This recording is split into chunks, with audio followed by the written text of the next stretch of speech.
Hey guys, this is Tan Colbert, Colbert Tech Repair, and today I'm starting a new segment called Gaming News, which will partner with my tech news. In today's gaming news, The Elder Scrolls Online has received a launch date on PC on April 4th and consoles in June. Now, we've been hearing about Elder Scrolls since May of 2012 when Bethesda first announced it existed as a project. Now, all we've seen so far is about a 20-minute clip of gameplay and most recently footage of character creation, but now we have a firm release date. Bethesda is going to be requiring a $15 monthly subscription fee on top of the price of the game, and there will be microtransactions within the game. Now, this could be bad because we've seen a lot of subscription-based games go the free-to-play route here recently, such as Lord of the Rings, Warhammer, and Star Wars. And I'm thinking that eventually the Elder Scrolls Online will end up going to a free-to-play market and just relying on microtransactions, but we will see how that works in the future. Oculus Rift has raised $75 million in additional investment. Oculus VR, which is a company developing the Oculus Rift headset, has raised $75 million in additional funding, which will finalize the creation of the project. Oculus VR initially raised $16 million in investments, as well as $2.4 million from its Kickstarter campaign in 2012. Here they say, over the past 16 months, we've grown from a startup to a company whose virtual reality headset is poised to change the way we play, work, and communicate. 40,000 developers and enthusiasts, as well as a number of great partners, have joined our cause and helped us bring the seemingly impossible to life.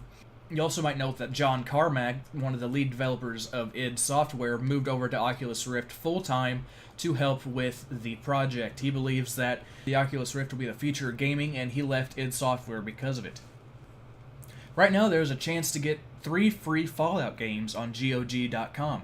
I will post the link down below. But GOG is having a winter sale, and it's giving away 3 free games. Fallout, Fallout 2, and Fallout Tactics, which are free of charge. It's really nice to see a company actually giving out free games. I myself participate in Humble Bundles quite oftenly because the way I do it, I do a half and half between the developer and the charities so that I can, for one, get games, and 2, I can help developers and charities. In more Fallout news, Fallout 4 has been confirmed.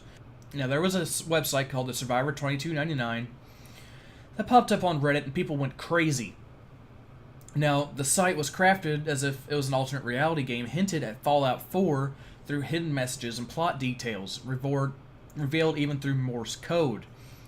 The sheer level of detail of the website seemed real to some observers, but Bethesda wouldn't comment one way or the other. Turned out, it was a hoax. Fortunately, though, the next Fallout game is real, and although we don't know what it's called, we know that it is a game in the works thanks to documents procured by Kotaku. There have been documents written for the casting call and dialogue for Fallout, and it seems that it will be based in Massachusetts.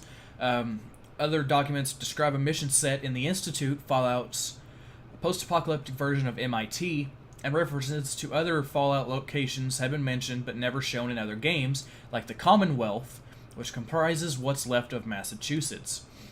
One of the characters in the documents, who again may not show up in the actual game, is named Preston Garvey. And a script describes a mission in which Garvey sends you to salvage a fusion core from a museum in the Commonwealth. The casting documents also describe some of the other characters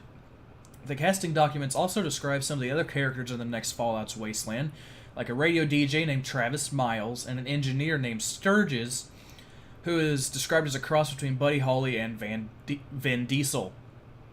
Casting calls for both male and female versions of the player character note that the player begins the game in a cryogenic sleep chamber. Again, it's worth noting that these details may have been invented for the casting call and they may change during development. We also don't know whether the game will be called Fallout 4 or whether Boston will be the sole setting of the gameplay. The big takeaway here is the next Fallout game is real and it's currently in development at Bethesda, although Bethesda refused to comment on the story. And finally, EA is being investigated by a law firm over Battlefield 4. Now, a law firm called Holzer and Fitzel, LCC, is conducting an investigation over whether EA misled its investors during Battlefield 4 development and post-launch. Now, specifically, the firm will investigate whether EA complied with federal securities laws when making public statements regarding Battlefield 4 between the days of July 24th and December 4th. While it should not be interpreted as a lawsuit yet, it's another crappy chapter in the ongoing saga of Battlefield 4. They've had unstable servers, DLC and dodgy DLC, and various bugs, and consumers are not happy. Recently, an EA representative promised IGN that developer DICE is not moving forward onto future products or expansions until we sort out all the issues with Battlefield 4. Microsoft, in the meantime, is refunding Battlefield 4 premium members who are unhappy with their purchase. So if you did purchase Battlefield 4 as a premium membership, you can get refunded. However, I think the game will be patched here in the future. It's certainly better than Ghost was, in my opinion. Ghost has some of the worst graphics I've ever seen in any Call of Duty game. They seem like they just ported over, hell, even the first Modern Warfare graphics. But Battlefield 4 has had its issues, but I hope they will get fixed in a future patch. Alright guys, this has been Tan Colbert, Colbert Tech Repair. I hope you enjoyed this edition of Gaming News. If you have any questions, you can find me here on YouTube. You can find me on Twitter at TanColbert92, and you can also find me at Facebook at facebook.com/ColbertTechRepair. See you next time.